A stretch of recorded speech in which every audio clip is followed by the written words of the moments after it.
Usa, Senhor, o teu filho, o teu servo, para falar conosco, em nome do Pai, do Filho e do Espírito Santo de Deus. Joga as suas duas mãos o mais alto que você puder aí, mais alto que você puder. E você pode dar a melhor salva de palmas que você já pôde dar no nome do Senhor Jesus. Se você acredita em Jesus, meu irmão, verdadeiramente, aplauda mais forte o nome dele. Toda a honra, toda a glória seja dada ao nome do Eterno.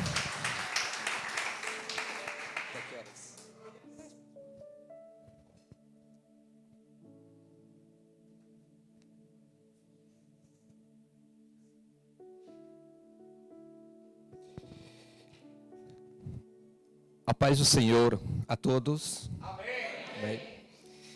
Queria que vocês abrissem as vossas Bíblias em Mateus capítulo 28 e o versículo 19. Geralmente, João, eu vou usar King James. Todavia, essa primeira eu vou usar João Ferreira de Almeida. Pode pôr João Ferreira de Almeida. Tá bom? Tem? JFA? Tem, Almeida.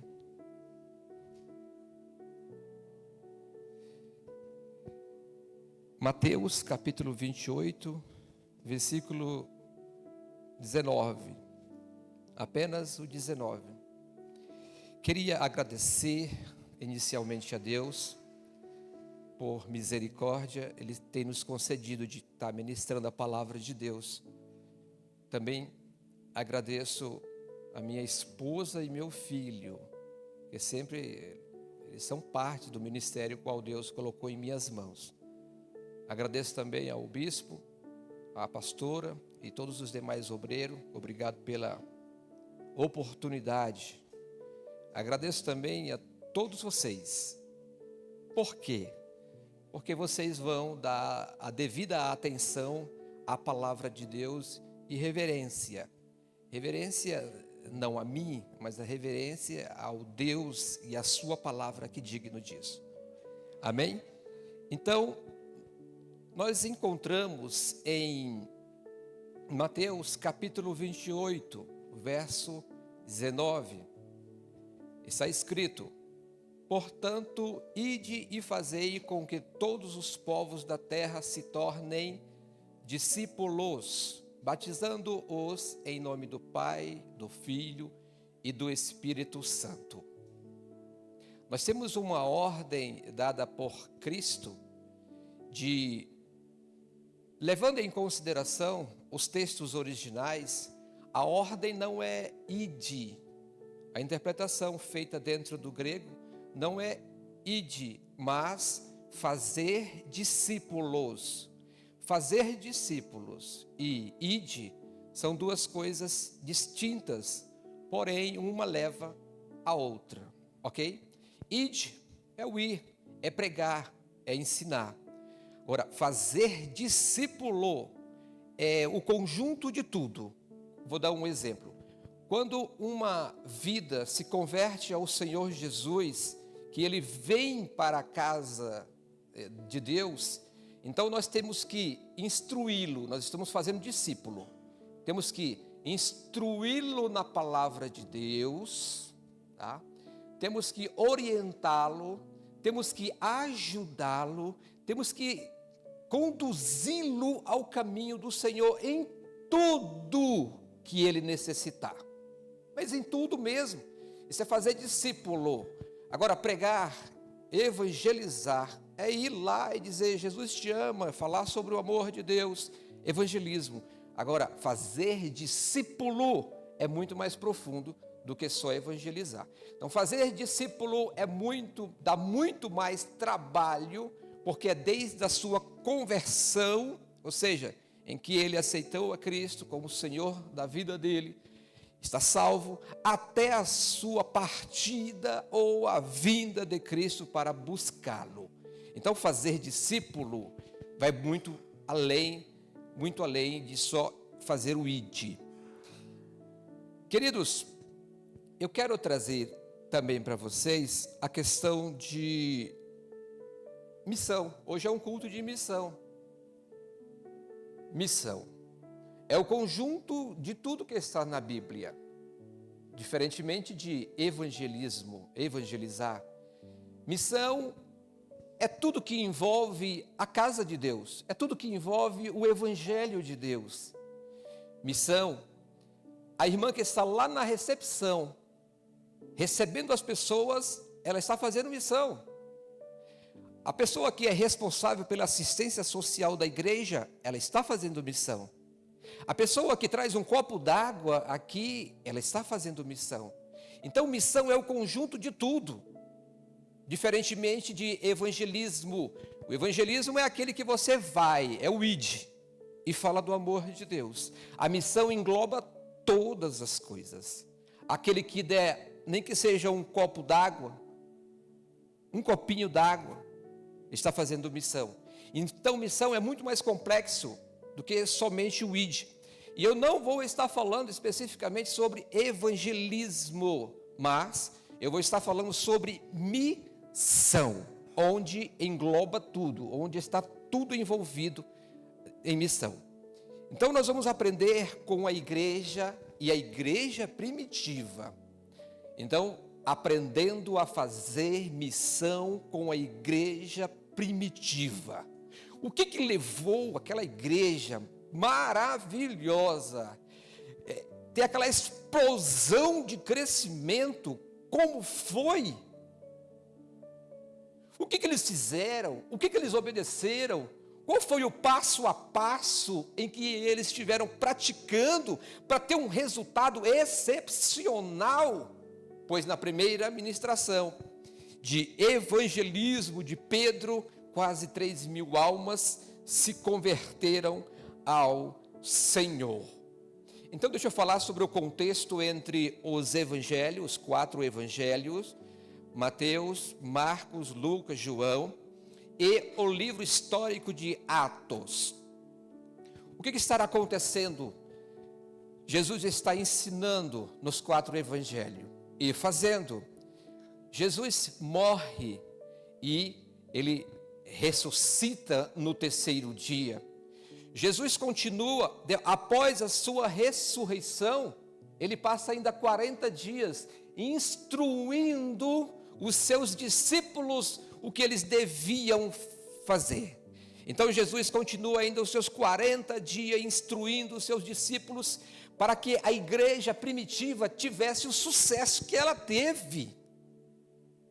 Agora veja só, Jesus fez várias promessas para que aquela igreja primitiva fosse maravilhosa.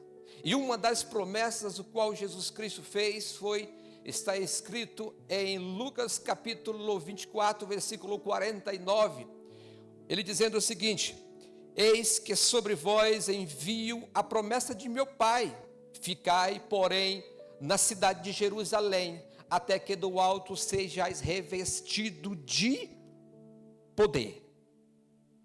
Então havia uma promessa de poder, revestimento. A palavra poder, ela também vai aparecer em Atos capítulo 1, e o versículo 8, diz assim: e vós sereis revestidos de, algumas versões diz virtude, mas a melhor tradução é poder. Poder, ela vem de uma palavra do grego, que quer dizer dunamis. Dunamis é uma palavra transliterada, não é uma tradução. Mas qual é a diferença, Josué? A diferença é que a transliteração é a substituição do grego com o nosso alfabeto em português. Já a tradução é a substituição de uma palavra do grego por uma palavra em português. Então, dunamis é uma transliteração. Mas o que importa é o que significa. O que significa? Significa explosão de poder. Então a igreja foi prometida a ela poder para fazer a missão, também o evangelismo, também as boas obras, também os milagres, também o poder de Deus que entrou pela igreja e teve reflexo na vida da igreja primitiva. Então eles receberam poder. O que acontece em Atos dos Apóstolos, após a ida de Jesus, porque presta atenção, crente, olha, vamos lá. Ainda Jesus Cristo, depois de ressurreto, Jesus Cristo ainda na terra, ele aparece durante aqueles 40 dias que eu falei para você, ele aparece no cenáculo, e entrar no cenáculo, ele chega e diz: a paz seja convosco, e assopra sobre os discípulos, e diz: recebam o Espírito Santo. Porém, aí ainda não entra o poder o qual ele prometeu. O Espírito Santo já está habitando, já está levando os discípulos ao que eles têm que fazer. Então o discípulo é um aprendiz. E o discípulo verdadeiro, ele obedece à voz do seu mestre, que é Jesus. Então a Bíblia diz que esses discípulos eles perseveravam em oração, aguardando a grande promessa de revestimento de poder. Então você quer receber da parte de Deus revestimento, poder para fazer a obra de Deus, se faz necessário andar por este caminho, caminho da oração. Ao caminho da obediência. Falou, ficar em Jerusalém, a igreja ficou em Jerusalém. Entende? Eles ficaram em Jerusalém, aguardando, orando, aguardando da subida de Jesus no 40º dia até o 50º dia, que é o dia de Pentecoste, foram 10 dias. Jesus diz em Atos capítulo 1 e o versículo 5: ora, vocês receberam o batismo nas águas, mas eu vos batizarei com o Espírito Santo. Jesus promete revesti-los de poder, promete batizá-los com o Espírito Santo. Ali é uma promessa que Jesus Cristo fez à igreja, para que elas pudessem fazer a missão como devia fazer. Aí chega um novo convertido, aí ele vem animado, isso é uma bênção. Só que ele está muito empolgado, ele ainda nem revestiu-se do poder, ainda não tem o conhecimento devido da palavra de Deus, ainda não fez o que devia fazer e ele já quer fazer. Ei, calma. Deus ainda vai te revestir de poder. Deus ainda vai te dar conhecimento da palavra. Calma um pouco, se reveste, leia, estude, ore, busque, jejue, se consagre, se santifique, para poder depois fazer a missão. Aleluia. Glória a Deus.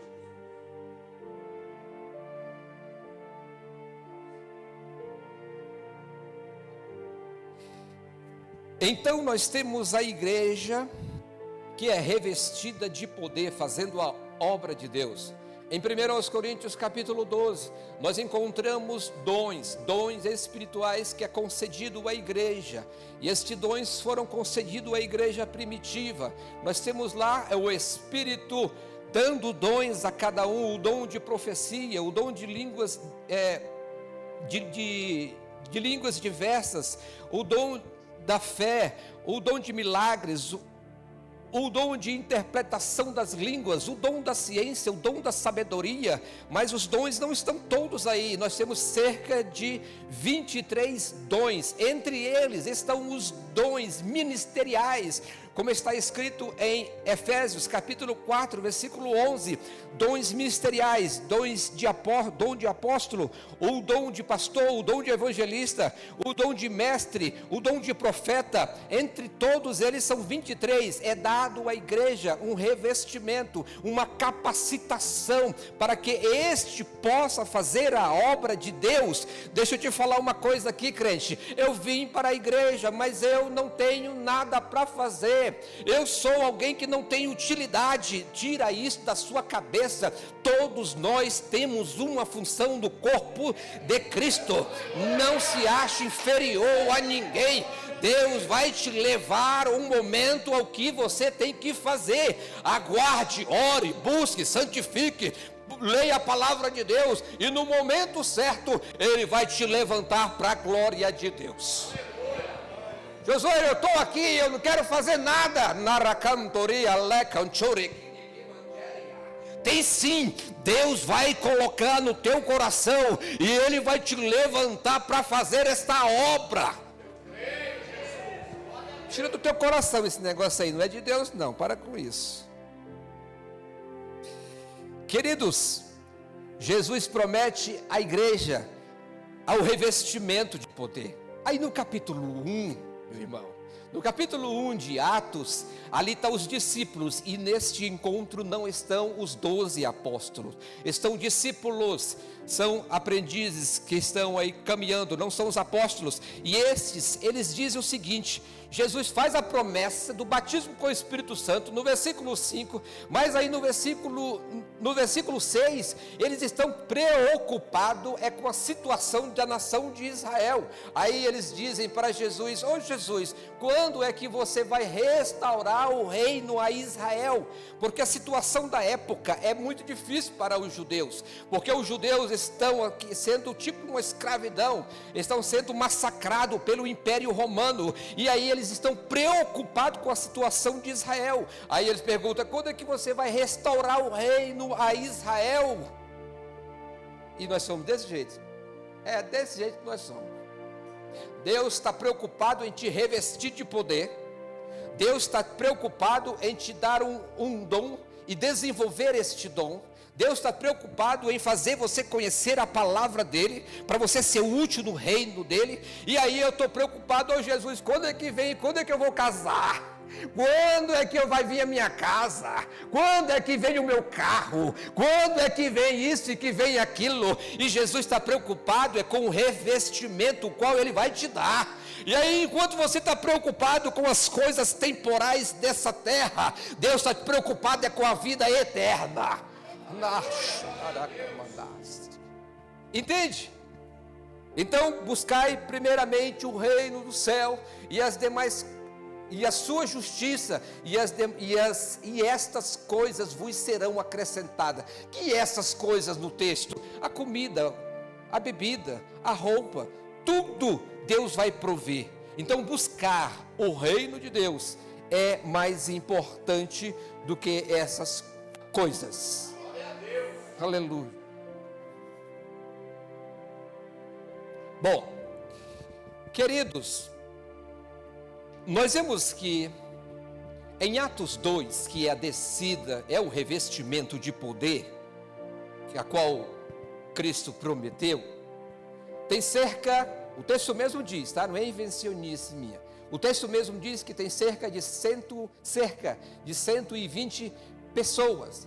Porém, pastor Flávio, lá cerca de 500 pessoas viram Jesus Cristo ressurreto. Estes homens, e entre homens e mulheres, ou talvez só homens, porque era costume dele contar só os homens, então essas pessoas deveriam estar lá também para receber o revestimento de poder, mas o texto diz que somente cerca de 120 estavam lá. 380 desobedeceram a ordem, porque no 40º dia Jesus prometeu e subiu.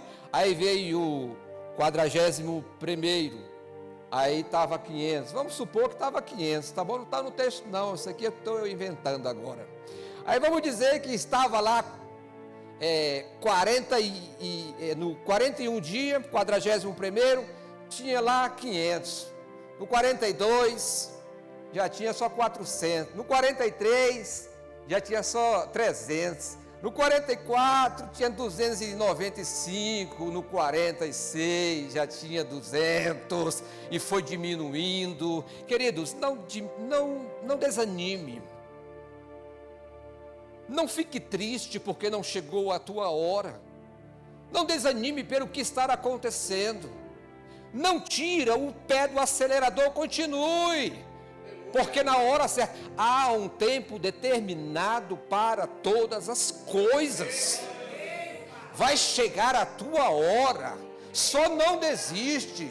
Só esteja quando o momento chegar, que é o 50º dia, tá? O 50º dia, esteja presente, não desista dessa caminhada. Esteja presente, porque no dia de Pentecoste, o Espírito Santo, ele vem para revestir aqueles que o amam. Aleluia. É preciso insistir, permanecer até o tempo necessário. Deus vai fazer. E então a Bíblia diz que no versículo 4 do capítulo 2 de Atos dos Apóstolos, e todos foram cheios do Espírito Santo, tá? Aí é o batismo com o Espírito Santo, e eles falaram em línguas conforme o Espírito Santo lhes concedia que falassem. No texto, essas línguas são idiomas. Porém, entretanto, lá em 1 Coríntios capítulo 14, versículo 2, diz que quando falamos em línguas, falamos a Deus. E o homem não entende, somente Deus entende. Então existe uma língua a qual nós falamos que nós também não entendemos, não são idiomas, somente Deus entende. Por isso, bispo, que existe o dom de intérpretes de línguas, e às vezes acontece de alguém interpretar as línguas que alguém está falando. Então, queridos, o revestimento de Deus, ele vem através da pessoa do Espírito Santo, porque é o Espírito Santo que ficou para nos conduzir, nos direcionar, nos guiar, porque ele estará conosco até o fim dos séculos, o Espírito Santo. O Espírito Santo está agora dentro de cada cristão, ele está habitando dentro de cada cristão. Entenda uma coisa, às vezes a pessoa, ela se sente inferior. Mas por que ela se sente inferior? Por quê? Porque às vezes ela não tem nada. Eu não tenho nada, irmão. Ou esse irmão aí fala nos mistérios tão legal, tão bacana. Ou esse irmão aí, ele prega tão bacana, tão legal. Ou esse irmão aí já é pastor, já é presbítero, já é apóstolo. Agora eu estou achando que vão inventar até semideus, porque o negócio está feio, irmão. Já tem semideus já. Tem o pai apóstolo, tem o patriarca, tem no seu, meu irmão, não sei o que eles inventam, tanta coisa que não tem na Bíblia. Mas aí os irmãos até se ofendem, eu não estou fazendo nada, eu não tenho nada, eu não tenho nenhum Espírito Santo na minha vida. Mas por que a pessoa diz que não tem o Espírito Santo na vida dela? É porque ela às vezes não vê a manifestação, como vem na vida de outros. Mas, meu querido, se você é um servo em Cristo, é um servo de Deus, você já tem o que é mais importante. Você tem o Espírito Santo na tua vida. Você está selado. João, coloca aí. Você não entendeu nada, nem eu. João, mas coloca aí aqui, ó. É Efésios capítulo 1 e o versículo 13. Eu acho que é isso. Põe aí. Vamos ver se. Rapaz, não é que é isso mesmo?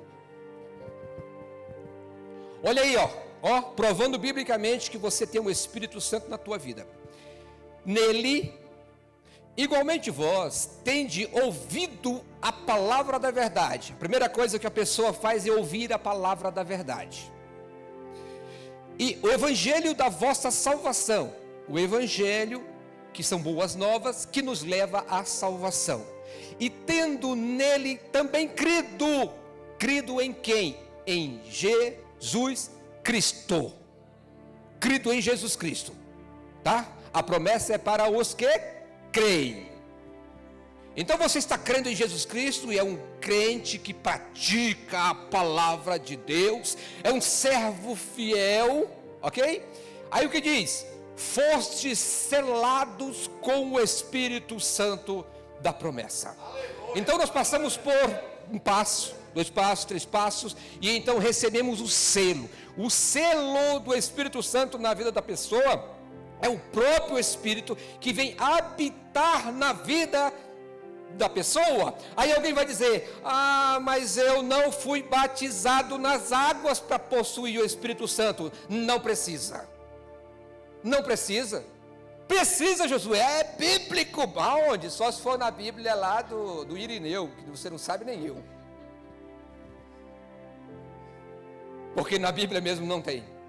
O que tem, Josué? O que tem é a igreja, é Pedro indo pregar para a família de Cornélio, e ele está pregando ali, maravilha, pregando, maravilha, pregando, e ele sem ser batizado nas águas, o que acontece? O Espírito Santo desce sobre eles, e eles passam a falar em línguas, aleluias, antes do batismo nas águas. Então o Espírito Santo vem habitar na vida do cristão assim que ele faz uma aliança com Cristo Jesus, porque passou pelas etapas, crê em Jesus Cristo, o Espírito é na tua vida, o Espírito tem te conduzido, o Espírito é quem te transforma, o Espírito é quem te leva a fazer o que tem que ser feito. Aleluia!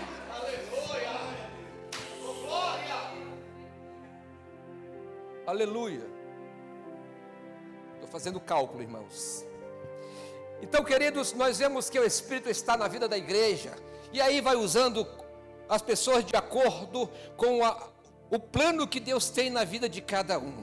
Então nós vemos que o Espírito usa a igreja para chamar novos convertidos.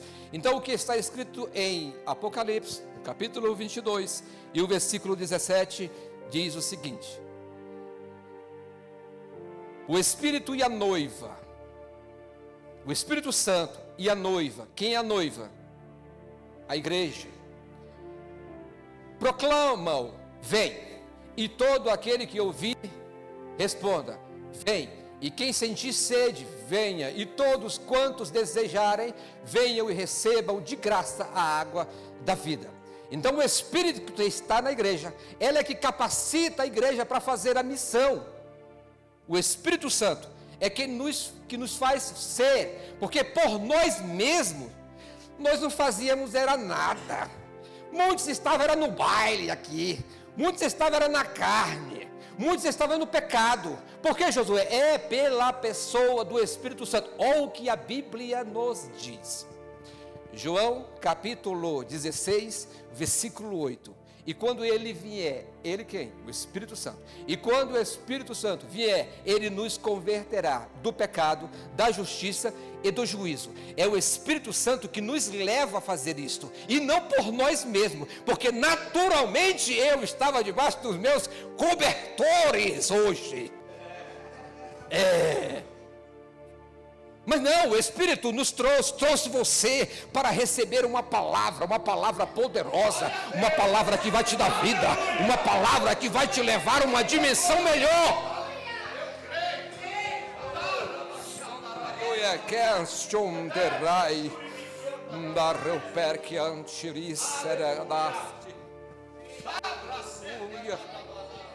Aleluia. Calma. Vou me acalmar, porque eu preciso falar em português para vocês entenderem. Então, queridos, o Espírito testificará sobre Cristo. O Espírito Santo que está em nós, ele não vai falar, o Espírito Santo jamais ele vai falar, ele vai me usar para falar de mim mesmo. Não é porque eu fiz isso, é porque eu fiz aquilo, é porque eu estou assim, eu tenho isso, eu sou aquilo. Não, para com isso. Não fale de você mesmo, fale de Cristo. Isso é coisa do Espírito. E o Espírito Santo nos fará falar sobre Cristo. Olha o que diz em João capítulo 15, versículo 26. Diz assim: quando, porém, vier o Consolador que eu enviarei, Jesus falando, para vós da parte do Pai, o Espírito da verdade, que provém do Pai, ele testemunhará a meu respeito. Então o Espírito nos leva a falar sobre a pessoa de Cristo. Então nós pregamos Cristo como Senhor e Salvador. É Cristo, é por Cristo que somos o que somos, e o que temos também, não por nós mesmos, mas é por Cristo. E o que nós temos de mais precioso: eu tenho um carrão, eu tenho uma casa, eu me visto bem, tenho uma família maravilhosa. Não, você está equivocado. O mais precioso que temos é o nosso nome escrito no livro da vida. O mais precioso que temos é a vida eterna em Cristo Jesus, porque tudo aqui vai passar, mas aqueles que praticam a palavra de Deus não passará. Nós iremos pastor, que iremos para as mansões celestiais, ter uma vida eterna com Cristo Jesus. É isso, é o que temos de precioso. Queridos, nós encontramos a igreja primitiva fazendo missão, coisa maravilhosa. Olha, quem já leu o livro de Atos aqui inteiro? Então tá bom, leia o livro de Atos, é uma coisa maravilhosa. Você vê o crescimento da igreja, uma coisa gigantesca, uma igreja incrível, crescimento fenomenal. Aquilo não é natural, aquilo é obra da pessoa do Espírito Santo trabalhando fervorosamente na vida da igreja primitiva. Então nós vemos que a igreja primitiva, ela tem características em que existia em Cristo, e ela fazia algo em que nós precisamos ou fazer, tá bom? Ou continuar fazendo. Por que, Josué? Porque, põe agora, João, esse eu preciso, Atos 2, 42, Atos 2, 42, olha lá, eles quem? A igreja primitiva, perseveravam no ensino dos apóstolos, e na comunhão, e no partir do pão, e nas orações. Precisamos andar por essas quatro características em que a igreja primitiva tinha. Queremos ser crentes abençoados, precisamos andar por essas quatro características que a igreja primitiva tem. E gostaria de falar primeiro sobre os ensinos dos apóstolos. Algumas traduções dizem doutrina dos apóstolos. Em algumas denominações eles usam a palavra doutrina para falar sobre usos e costumes, mas doutrina não é usos e costumes, doutrina é ensinamento. Usos e costumes são brinco, saia, cabelo, e entre outras coisas, barba grande, barba pequena, tem bigode, não tem bigode, pode bigode, não pode bigode, e essa coisa toda, usos e costumes. Estamos falando de doutrinas bíblicas, é o que está na Bíblia, não o que é invencionice de seres humanos, tá bom? Então, doutrinas bíblicas. E que doutrina é que os apóstolos tinham? Que ensinamento é que eles davam para a igreja? Mas é claro, é muito simples, basta voltar um pouquinho atrás. A igreja, ela recebeu ensinamentos do maior mestre.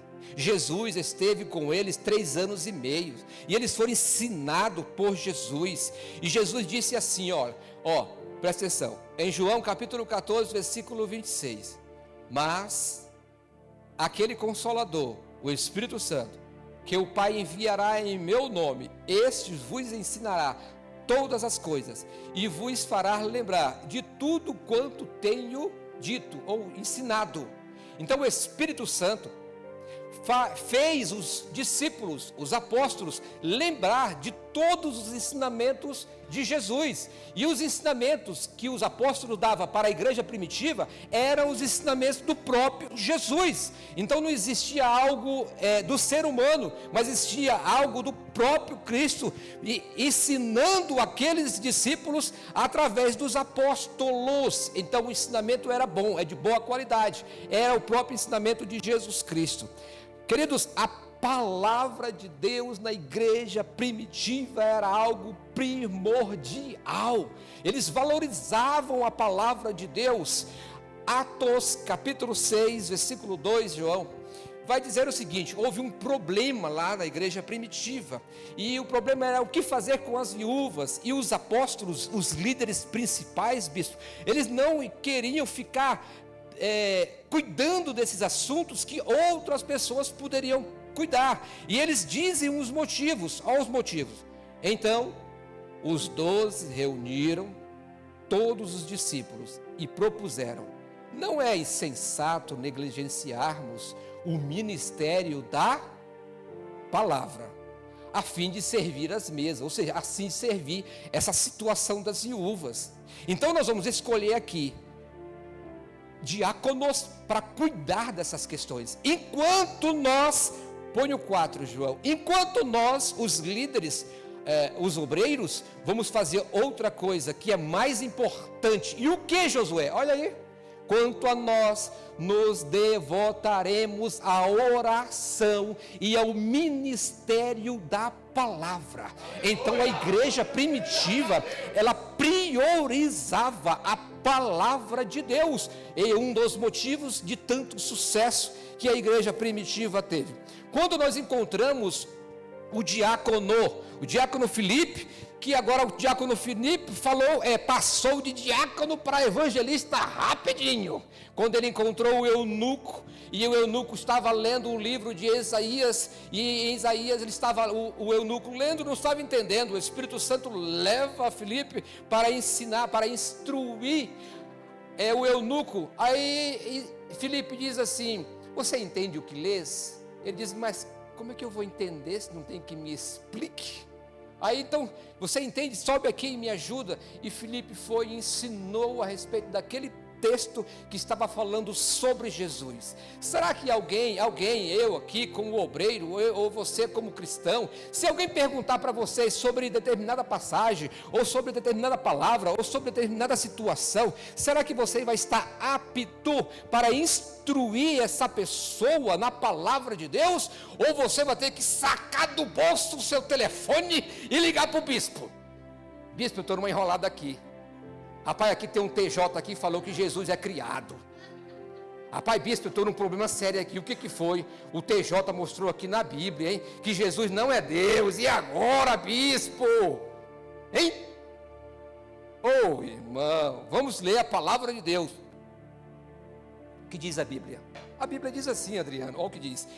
1 Timóteo capítulo 2, versículo 15, diz: procura-te apresentar-te a Deus aprovado, como obreiro que não tem do que se envergonhar, e que, abre aí os tímpanos, e que maneja bem a palavra da verdade. A palavra de Deus. Palavra, precisamos. Aí, bispo, tem um para você aqui. 1 Timóteo capítulo 3, versículo 2. Olha aqui, Paulo escrevendo como que devem ser as características do bispo. Olha lá, vamos ver, vamos analisar aqui o bispo, É fundamental, pois, que o bispo seja irrepreensível, marido de uma só esposa, é só uma. Aprovado. Marido de uma só esposa, equilibrado, não fala nada não, pastor. Tenha domínio próprio, só quem sabe disso é a esposa dele. Seja respeitável, respeitador, moço. Hospitaleiro, esse aqui está difícil, bispo, de fazer. Isso aqui está difícil. Aí é que o último que eu quero falar. Capacitado para Meu irmão, graças a Deus, não porque estou na frente dele, mas o nosso bispo é capacitado para ensinar, e os outros itens também. Agora, o que nós temos encontrado de obreiro, que não sabe que existe o Novo e o Antigo Testamento, que chama Jesus de Genésio, e tantos outros erros bíblicos por aí, é um absurdo. Não se dedica ao conhecimento da palavra de Deus para ensinar, para fazer a missão, para instruir aquele que está vindo. Então, queridos, você que está aqui e almeja, então busque conhecimento da palavra de Deus. É preciso. Olha, eles perseveravam. A igreja primitiva, estou falando da Bíblia, isso não é invencionice minha não, hein? Eles perseveravam na doutrina ou no ensinamento dos apóstolos. Será que nós estamos perseverando na palavra de Deus, procurando conhecimento da palavra de Deus? Será? Aí você responde para você mesmo. Porque olha o que diz em 1 Timóteo 3,16: toda a escritura é divinamente inspirada e proveitosa para ensinar, corrigir, redaguir e instruir em justiça. O versículo 17 diz assim: para que o homem de Deus seja perfeito e perfeitamente instruído para toda boa obra. Está vendo a importância do conhecimento bíblico? Está vendo o conhecimento de conhecer a palavra para fazer a obra como devido?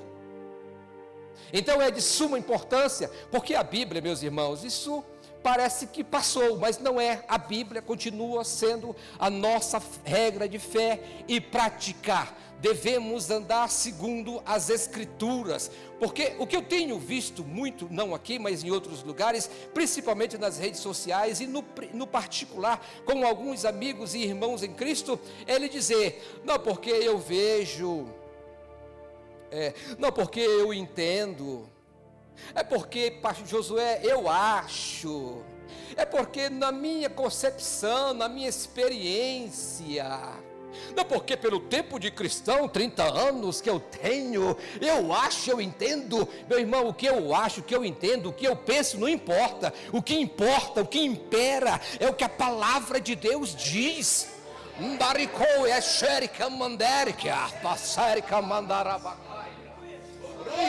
Temos que dizer o seguinte, meu irmão, que o assunto é este. O que a Bíblia diz? A Bíblia diz tal coisa, está escrito em tal livro, e não o que eu penso, o que eu acho, o que eu penso, não importa. O que importa é o que a Bíblia diz.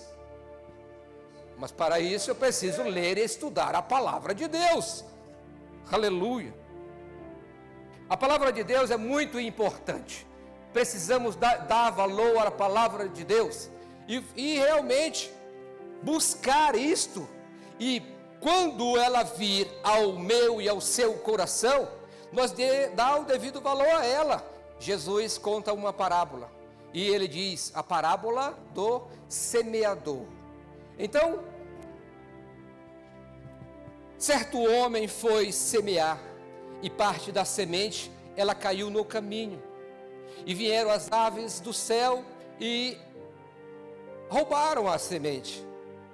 Outra parte caiu em uma terra pedregosa, ou seja, cheio de pedras, e aquelas pedras não permitiam que frutificasse com raiz, e veio o sol e queimou. Outra parte da semente caiu entre os espinhos, e devido aos espinhos, foi sufocada a semente e não frutificou.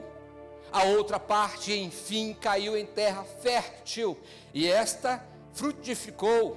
Uma semente rendeu 30, uma semente rendeu 60, outra semente rendeu 100. Agora, qual é o significado? O próprio Jesus ensina o significado.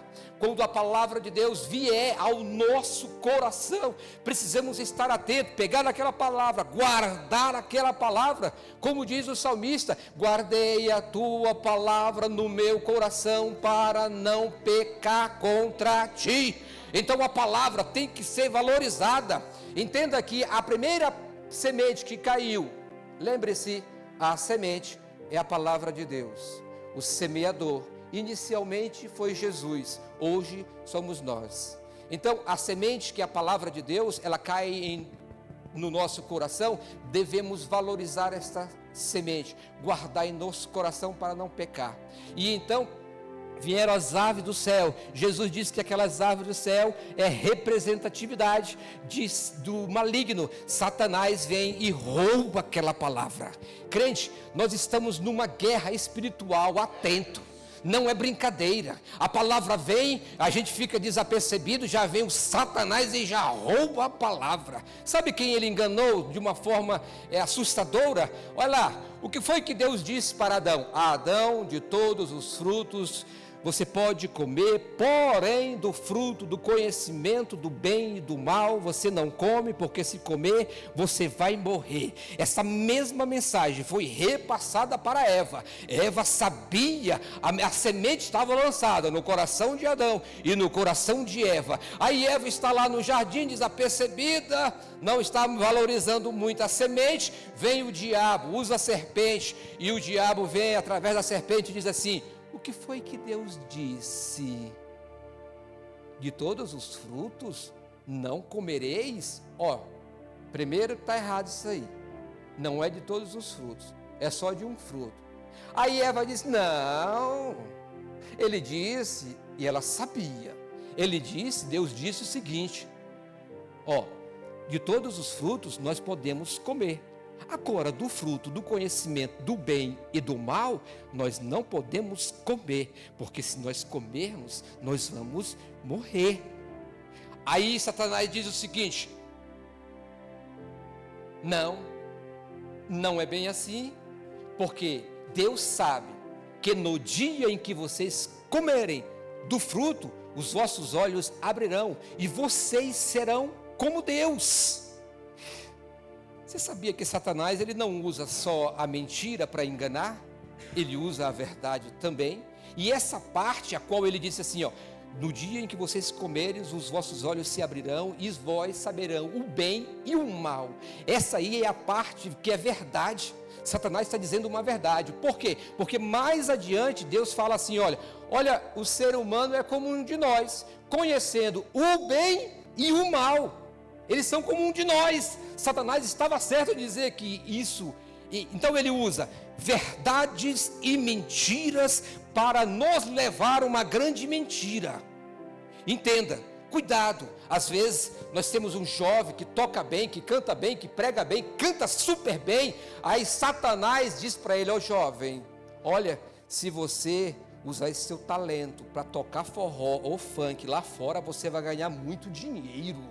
E ele tem uma voz boa, e ele vai ganhar muito dinheiro. O problema é que ele vai perder o que é mais valioso na vida dele. Vai perder a sua vida eterna. Entende? Então, queridos, valorizemos a palavra de Deus e o nosso posicionamento aonde nós estamos. Então Satanás consegue tirar a semente que estava no coração de Eva e posteriormente no coração de Adão, e eles ambos pecaram. E aí ele diz mais, agora vem a mentira. A mentira é o seguinte: certamente vós não morrereis. Aqui está a mentira, porque depois que eles comeram do fruto, passaram a morrer de 3 formas: no físico, espiritualmente e a morte eterna. Entenda, queridos, que a palavra de Deus é de suma importância e de que devemos dar o devido valor a ela, porque aquelas que caíram, sabe lá no pedregoso, onde tinha pedra, que o sol veio e queimou, Jesus disse que isso daí são as perseguições. As perseguições vêm e tiram-nos da presença de Deus. E aí muitas pessoas vêm para o Evangelho pensando que vai ser mil maravilhas. Logo ele vai ouvir aquele hino que diz: agora é só vitória, agora é só vitória, agora é só vitória, é só vitória. Mentira. Mentira. Depois de uma vitória, vem mais uma luta, e vem mais uma luta, e mais uma vitória, e mais. Não é só vitória, nós vamos ter guerras. E às vezes nós não estamos lutando nem contra o diabo, nós estamos lutando contra nós mesmos, porque o nosso desejo é de pecar, e nós ficamos lutando contra nós mesmos. Mas fica firme, meu irmão, continue lutando contra tudo e todos, porque o que nos aguarda é vida eterna. Oh, aleluia! E aí aquela que caiu, a semente, a palavra de Deus que caiu nos espinhos, porque Jesus disse que porque nós nos preocupamos com essa vida aqui terrena, nós nos preocupamos com a riqueza, com o que nós temos aqui, e essa preocupação nos tira da presença de Deus. Então, queridos, cuidado com o que você tem. Eu tenho um bom emprego, maravilha, glória a Deus, só que esse bom emprego não pode te tirar da presença de Deus. Trabalhei muito, estou cansado, não vou na igreja. Ei, cuidado, crente, busca a presença de Deus, não abra mão.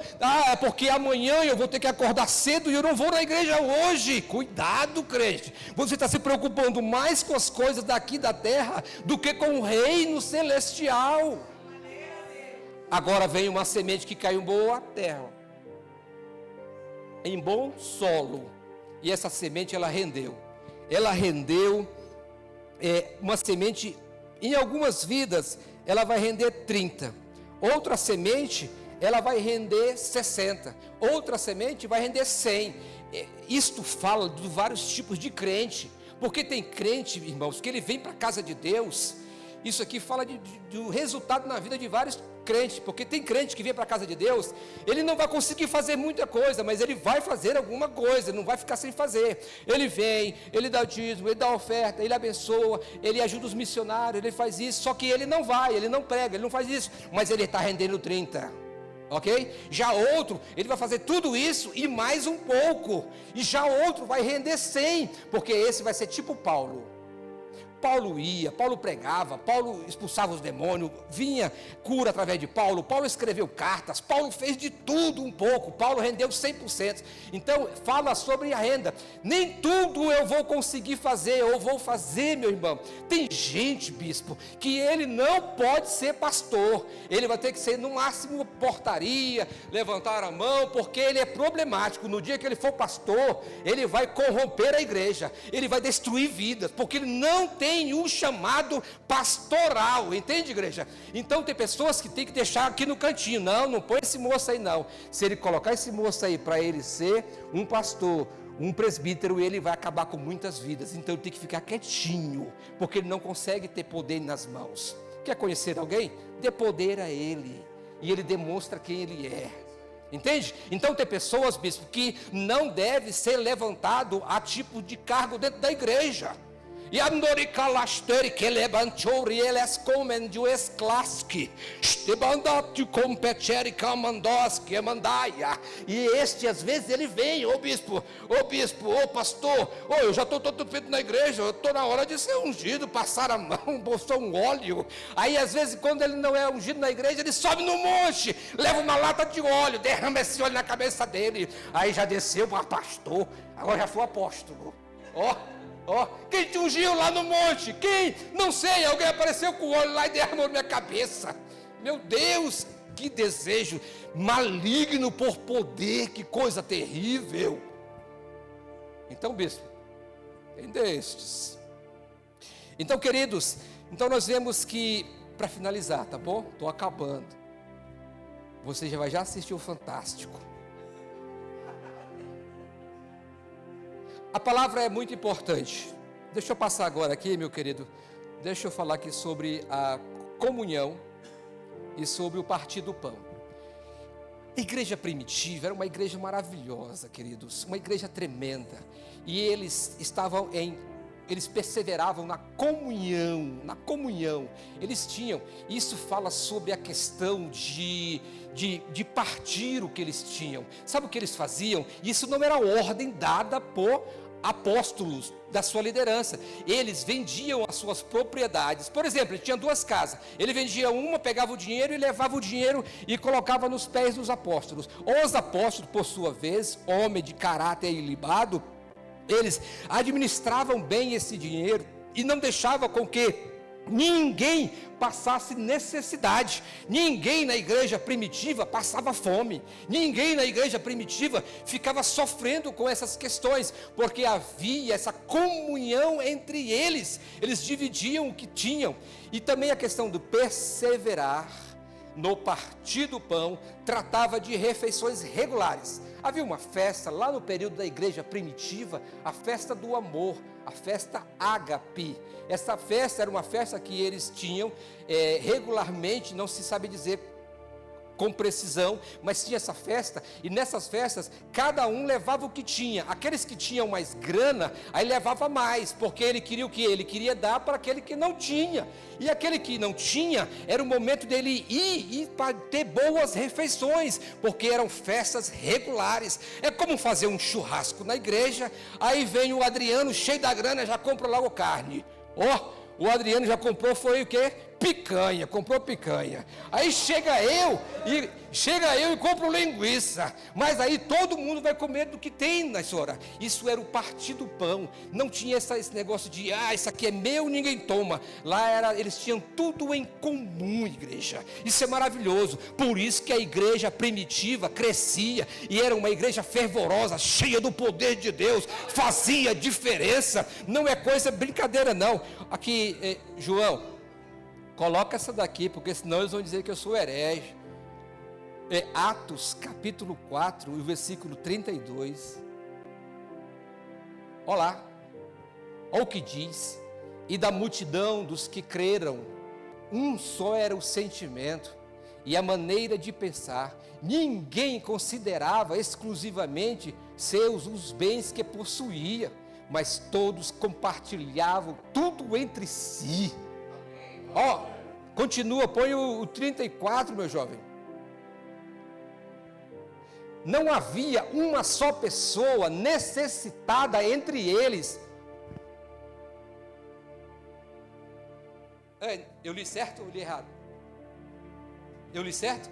Não havia uma só pessoa necessitada entre eles. Não passava fome. A igreja primitiva estava junta, estava unida. Não é esse negócio que nos dias de hoje, como foi também posteriormente, que a igreja de Laodiceia diz assim, ó, rico sou, nada preciso, não tenho, eu tenho tudo aqui. Já a igreja de Esmirna era pobre, não tinha. Mas só que o que foi que Jesus Cristo disse para a igreja de Laodiceia? E o que foi que Cristo disse para a igreja de Esmirna? Ele exalta a igreja de Esmirna e humilha a igreja de Laodiceia, porque eles eram arrogantes, eles tinham muito, mas não tinham o que era mais importante, a presença do Espírito Santo na vida deles. E esta igreja primitiva, ó, não havia uma só necessitada entre eles, pois os que possuíam terras e casas a vendiam, traziam o dinheiro da venda e depositavam, ao próximo, 35, e depositavam aos pés dos apóstolos, que por sua vez os repartiam conforme a necessidade de cada um. Meus irmãos, eu fico envergonhado com a igreja brasileira. Estou falando de tudo agora. Com a igreja brasileira, que ao ler um texto como esse, algumas igrejas querem dizer que são mais porque fazem isso, fazem aquilo, mas só que dentro da denominação, isto estou falando com propriedade. Por quê? Porque eu sou responsável, ó, veja só, sou responsável por um projeto que tem por nome Abençoados para Abençoar. E somos procurados há 10 anos, fazemos um trabalho de assistência social, e somos procurados por membros de igrejas grandes, que eles não dão assistência, e vão até a mim, que sou representante do projeto, e de Josué, estou precisando disso. Mas o que está acontecendo? Estamos precisando de alimento, estamos precisando de calçado, de roupa. Então eu ativo o projeto, ajudamos essas vidas, porque a membresia, a liderança da igreja não ajuda, e se faz necessário Deus usar outras pessoas que se dispõem a estar fazendo isso. Então o que dentro das igrejas cristãs, evangélicas no Brasil, é vergonhoso quando lemos um texto desse, porque são egoístas, pensam neles e não nos outros. Uma igreja que não tem o comprometimento com o Deus da Bíblia, mas quer encher igrejas para o seu bel prazer, para o seu próprio orgulho, para dizer, opa, minha igreja é cheia, que é cheia, ó o tanto aí, ó, só dizimista fiel, mas membros da sua igreja, membresia. Fui no Maranhão, que eu sou do lado do Maranhão. Ah, sua cabeça não nega, é verdade. Fui lá no Maranhão. Encontramos pessoas membros de determinadas denominações grandes, mas enquanto a liderança usam do bom e do melhor, nos melhores, imagine tudo de bom, eles têm, e os seus liderados, que dão ali o seu dízimo, a sua oferta com maior dificuldades, não tem o que comer direito em sua casa. Não tem, eles não dão, não dividem, não fazem uma assistência social. E ainda diz que estão sendo imitadores da igreja da primeira era. Qual? Só se for de outro lugar, porque essa aqui está muito difícil. A igreja, Atos capítulo 2, versículo 44, João está diferente.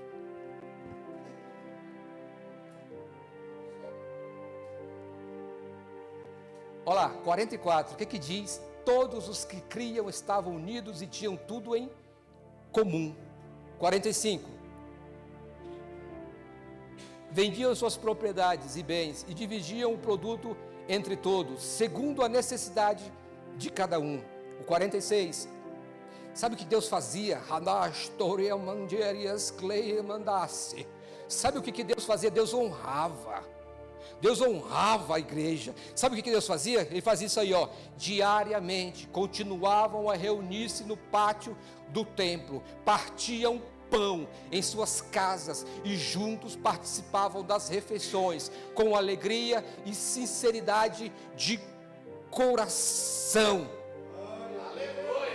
E Deus colocava mais pessoas vinham, porque havia ali comunhão, partir do pão, perseveravam na palavra de Deus, e era uma igreja de oração, uma igreja que tinha características maravilhosas, por isso foi o que foi, e precisamos pelo menos dar assim, para pelo menos passar a mão assim na igreja, assim, pelo menos assim, olha, nós nos aproximamos da igreja primitiva.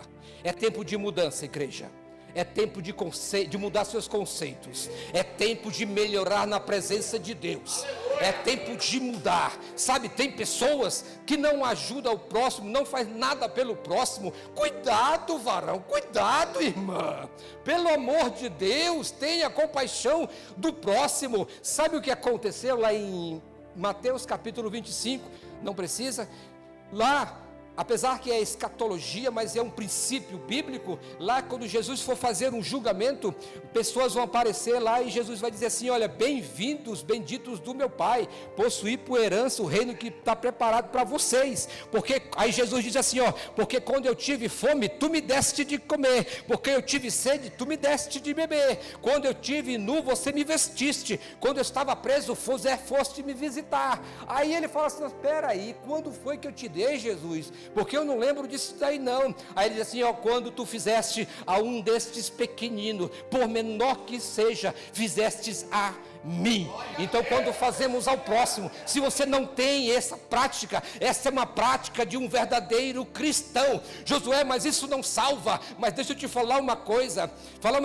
quem não faz tal prática é porque não tem Cristo na vida. Nós fazemos isto não é para ser salvo, é porque nós somos salvos. Quem não faz tal prática é coisa estranha, tem aí. Aí vem os outros e diz assim, olha, apartai-vos de mim, malditos, para o fogo eterno, criado para o diabo e seus anjos. Por que você está fazendo isto? Porque quando eu tive fome, não me deste de comer. Quando eu tive sede, não me deste de beber. Porque eu estive nu, não me vestiste. Estava preso e também você não me fizesse nada por mim. Aí ele diz assim, mas quando, Senhor, que nós não fizemos isto? Quando vocês não fizeram a um destes pequenino irmão seu, não fizestes a mim. Entende, igreja? O que a igreja primitiva fazia?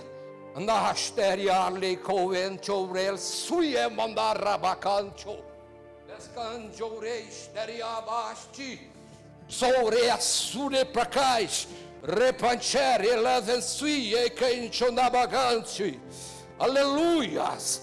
É preciso mudar conceito para ter bons resultados na casa de Deus. É preciso perseverar como a igreja perseverava na doutrina, nos ensinamentos da palavra de Deus, na comunhão, no partir do pão e na oração, para que tenhamos bons resultados. É preciso mudarmos de comportamento para termos o que a igreja primitiva teve, igreja. Andar mais cheio, meia show é baixo. Xandias Choreia cascas, agas que anjui quem chain tei plasi, namas camancho mídias clopecher que adaste, isso que bander camandaste. Feche os olhos, curve sua cabeça. Chamaia, baixo, omesh. Ombea, sibiei, andui, les, clique, qualquer que show, diz que ne show, mendas, evesite. Deus, eis aqui a tua igreja, Muitos com conceito deturpado, fora da tua palavra, mas conforme